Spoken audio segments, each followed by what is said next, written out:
भेजी थी।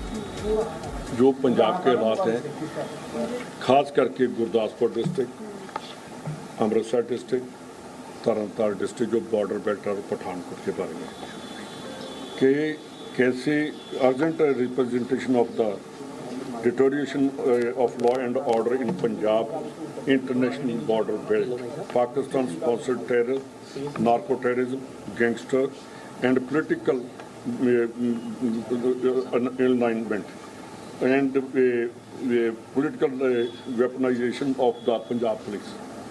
ये मैंने उनको एक लेटर लिखा था और उस लेटर के साथ एक मेरे एरिया में बहुत बड़ा गैंगस्टर है, उसकी भी उन्होंने एक, अभी उसकी डेट है 23/6 को एक लेटर निकाली थी और उसमें जो पंजाब में जो गुरदासपुर और दूसरे इलाकों में कैसे गैंगस्टर चल रहे हैं उनके बारे में मैंने जो नई लेटर थी, जो पहले वाली लेटर थी, इसको उन्होंने इस लेटर के बेस पर मेरे को बुलाया गया और जो लास्ट पैराग्राफ है उसके ऊपर उन्होंने जो मैंने कंक्लूजन निकाल कर लास्ट लेटर में लिखा था उसके ऊपर उन्होंने डिस्कशन भी की और साथ ही मैंने ये कहा कि ये अकेली, अगर आप ये कहते हैं कि वहाँ पंजाब गवर्नमेंट है तो मैंने कहा मैं इसके साथ नहीं मानता, क्योंकि आपकी इंटेलिजेंस है, आईबी है, आपके पास मिलिट्री इंटेलिजेंस है, रॉ है, सीबीआई है और कई आपके जो हैं वो है। तो इन बातों के ऊपर मैंने कहा कि आज पंजाब पूरा एक्सटॉर्शन, और उन्होंने एग्री भी किया कि एक्सटॉर्शन है, धमकी है, जेल में से 24/7 मोबाइल चल रहे हैं, उनको नंबर दे दिए गए कि इन नंबर के ऊपर किसी टाइम भी रात सुबह 5 बजे से लेकर रात 4 बजे तक ये मोबाइल चलते हैं। मेरा ख्याल जो मोबाइल करते हैं वो 1 घंटा ही सोते हैं, बाकी उनका जेल से मोबाइल चलता है। ये मैंने उनसे बात किया और उन्होंने कहा कि आपने डीजीपी पंजाब को कहा।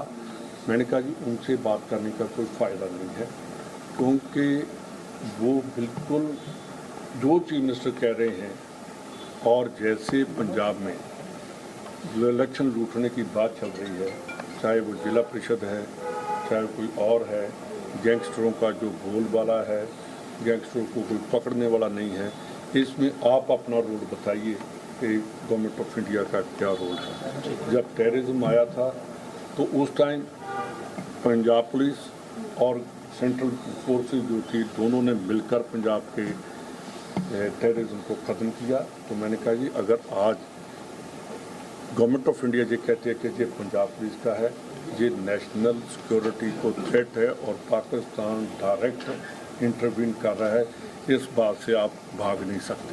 सर ये तो आपके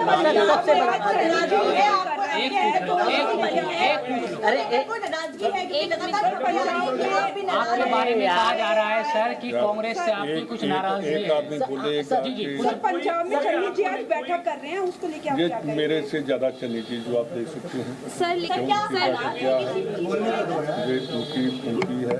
मैं दिल्ली में हूँ, मैं कल भी केसी वेणुगोपाल जी से मिला था, अंदर मेरे राजस्थान के प्रेसिडेंट बैठे हैं, हम राजस्थान की बात कर रहे हैं।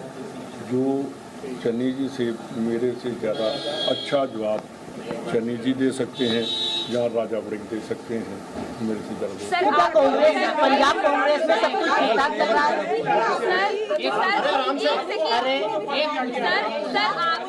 आपको जो जिम्मेदारी दी गई है क्या आप संतुष्ट हैं उस जिम्मेदारी से? मेरी बात सुनी, मैं जनरल सेक्रेटरी हूँ और जनरल सेक्रेटरी से ऊपर कोई भी जिम्मेदारी नहीं होती। मैं अपनी जिम्मेदारी बखूबी निभा रहा हूँ। सर नाराज नहीं? मैं इसका मतलब हमसे ज़्यादा आपको इसकी बात की कोई है प्रॉब्लम? मैं अगर इधर बैठा हूँ अपनी पार्टी का काम कर रहा हूँ, मेरे को तो आपकी सोच की समझ नहीं आ रही। मेरे ख्याल आप दोबारा सोचिए कि जो मेरे को क्वेश्चन कर रहे हैं, मेरा पीसीसी प्रेसिडेंट अंदर बैठा है, तो आप कैसा सवाल कर रहे हैं मेरे को? मेरी बात मनीष तिवारी जी अपनी बात का आप जवाब देंगे, वो उनका है। मैं सिर्फ हाँ मेरे आज से नहीं, उनके जब फादर थे, मेरे फादर सभी बहुत क्लोज फ्रेंड थे, आज भी हम क्लोज फ्रेंड हैं, पर मेरी 1-2 दिन से क्योंकि वो बाहर गए थे उनसे बात नहीं। रंधावा साहब एक सवाल पूछूं, जो लिस्ट जारी हुई है, जो लिस्ट जारी हुई है, क्या लगता है उस लिस्ट को लेकर 2027 का विधानसभा चुनाव कांग्रेस पार्टी जीतने की स्थिति में है? देखिए, किसी भी लिस्ट के आने के बाद ऐसी बात हो जानी तो वो नुकसान तो करती है।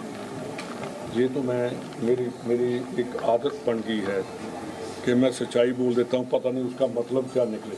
तो सच बोलिए सर, क्या ये लिस्ट से 2027 का विधानसभा चुनाव कांग्रेस जीतेगी?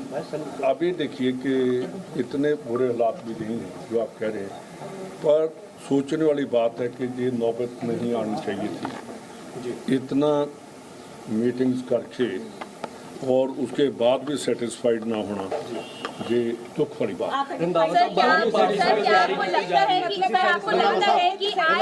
आप एक बोलेंगे कि सभी बोलेंगे, ना आपकी समझ लग रही है ना आपकी समझ लग रही है। डिमांड की जा रही थी पीसीसी प्रेसिडेंट चेंज करने की, वो नहीं हाईकमान की तरफ से मानी गई। क्या आपको लगता है कि जरूरत थी चुनावों से ठीक पहले ये चेंज लाने की? देखिए, जो मेरे से ज़्यादा जवाब अजय माकन जी दे सकते हैं, जिनको हमने जाकर कहा था, जो उन्होंने रिपोर्ट दिया, उस रिपोर्ट के बारे में माकन साहब ही बता सकते हैं कि उन्होंने क्या रिपोर्ट दी और क्या उन्होंने रिकमेंड किया।